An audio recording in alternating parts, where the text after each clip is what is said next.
What's up, YouTube? This is Mikey C here, and today I'm giving you my top 25 defensive lineman rankings for this year's upcoming NFL Draft.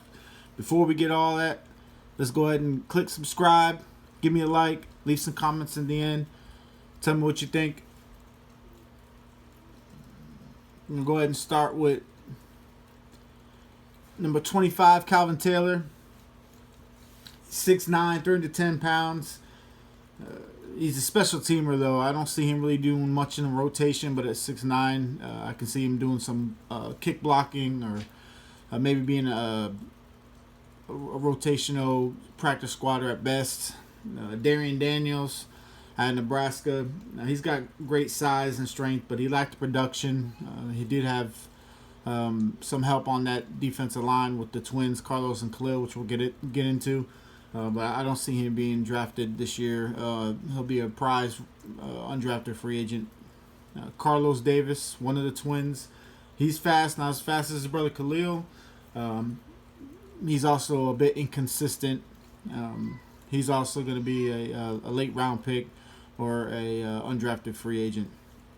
And we got Robert Landers at Ohio State. He's got a good first step despite being short and stocky. And he's not great laterally, so he's not gonna, be going after too many on the sidelines.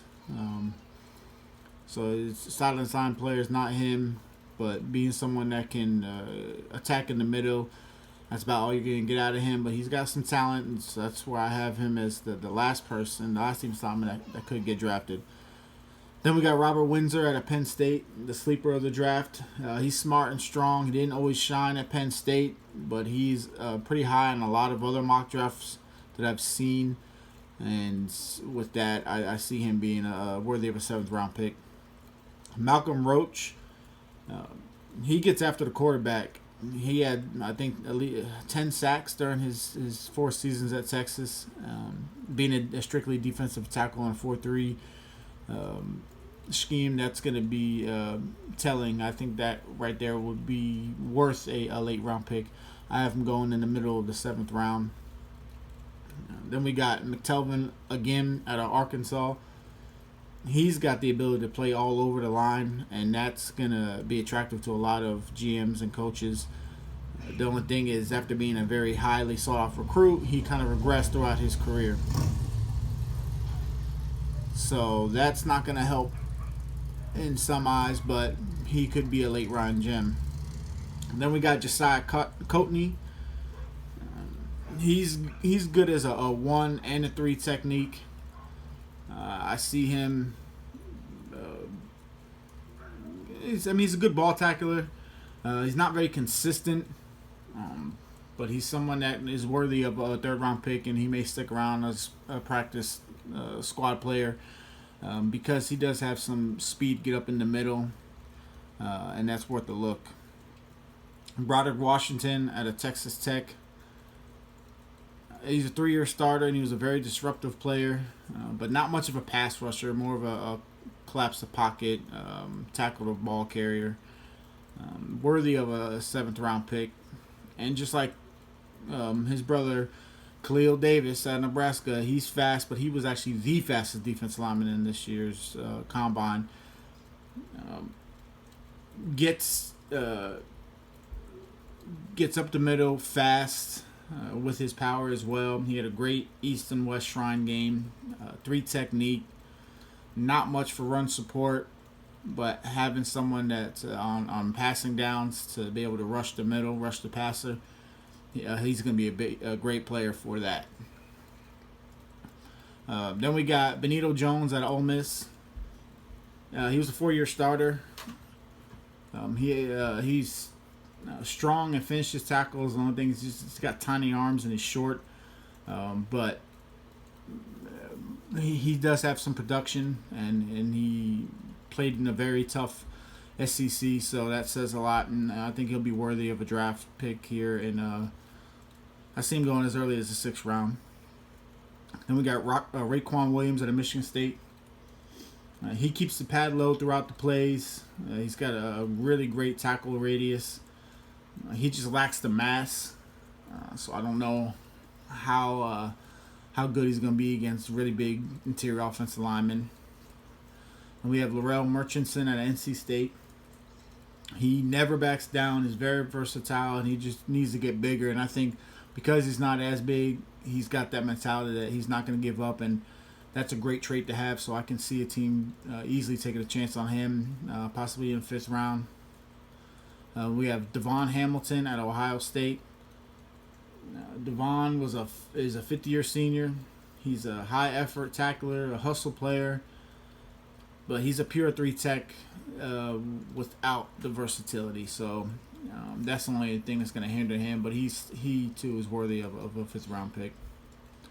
Bravion Roy, powerful nose tackle, good pass rusher, and he played with a lot of talent out there at Baylor. So I don't know if that's why he was able to be as good as he is, or is he single-handedly a player that can disruptively destroy a offensive line. So I guess only time will tell with that, but he's definitely worthy of a mid-4th round pick in my mind. Rashard Lawrence, former 5-star recruit, maybe actually the strongest defensive lineman in this class. And to go with that, he's got high energy and he's smart. His football IQ is pretty high. The only thing is he's just not consistent. He tends to take some plays off, and that's a red flag to a lot of coaches. So somebody's going to have to keep a fire lit under him because he could do some damage. We got James Lynch out of Baylor. He's a 2-time All-Big 12. Great high football IQ. Gets to the quarterback. I think he's more of a 4-3 defensive tackle because he's light in his size. So he could actually move to that end, like be a 4-3 end. So his versatility is going to make him very valuable in the draft. So I would not be surprised if he goes in the 2nd. He's actually one of my favorite defensive linemen this year. So Leki Fotu out of Utah. Yeah, he's being compared to a Eddie Goldman from Chicago. He's the perfect nose tackle in the 3-4. Very strong and technically sound. So I think he's not going to be a pass rush threat, and that's okay because what he'll do is open up the holes for the big sack guys, the linebackers, and the edges, and you always having a player like that is huge. And we got Raekwon Davis, amazing tackler with his great size and quickness. The thing about him though, it's his character concerns, off the field concerns. He had a brush up back in 2017. He's inconsistent in his effort as well when he is on the field. So, but the talent is there. Somebody's going to be willing to take a high draft pick on him. So, I can see him going early in the 3rd round. And we got Jordan Elliott. He transferred from Texas.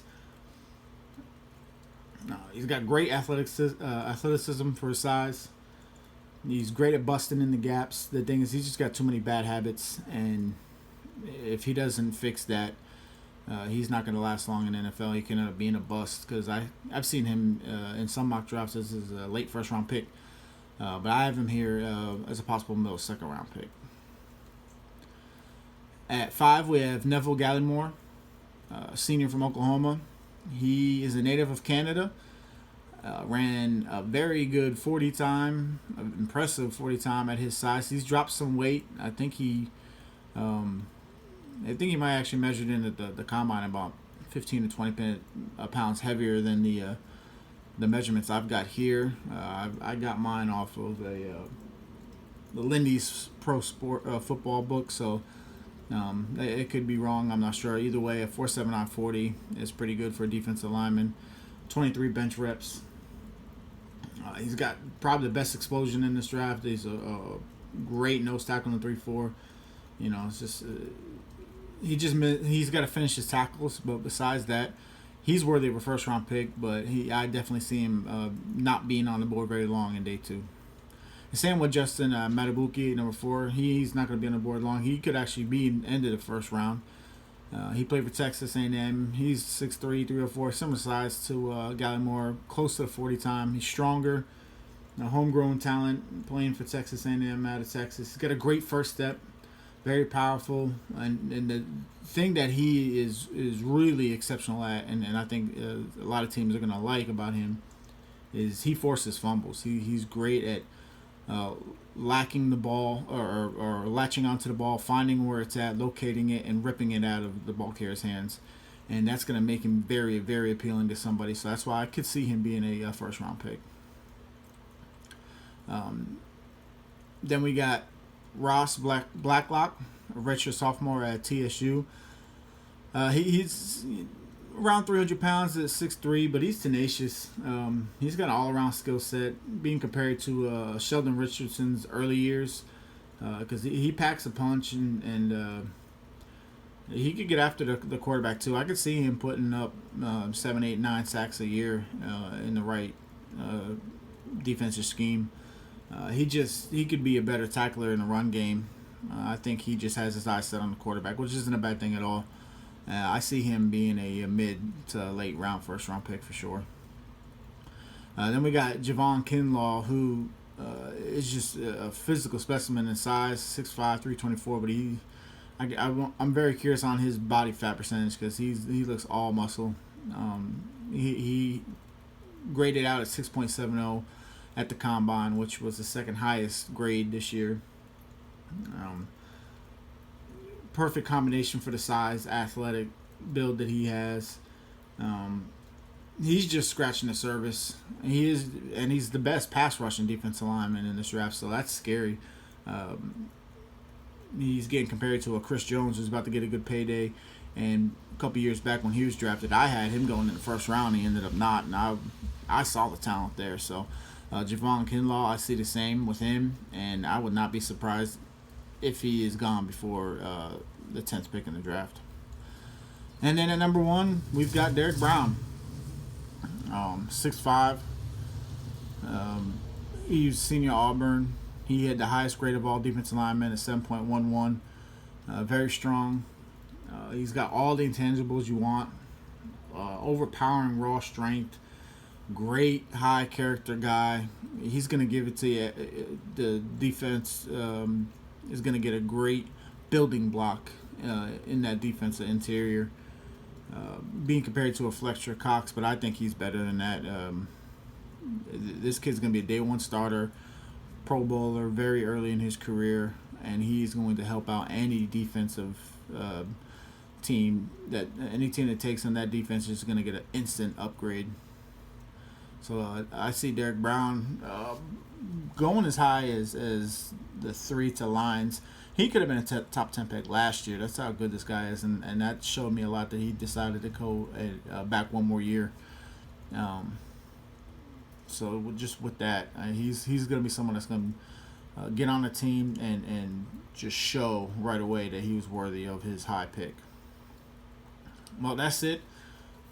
I appreciate everybody for watching. As I said in the beginning of the video, make sure you like and subscribe. Got more videos coming. I'm going to try to get some Ed rushers out maybe by tomorrow, and then I'm gonna really start working on some basketball. I want to get all the position rankings out first. But everybody that does watch, I truly appreciate everything. Like to see some comments every chance you get. Until then, y'all have a good one.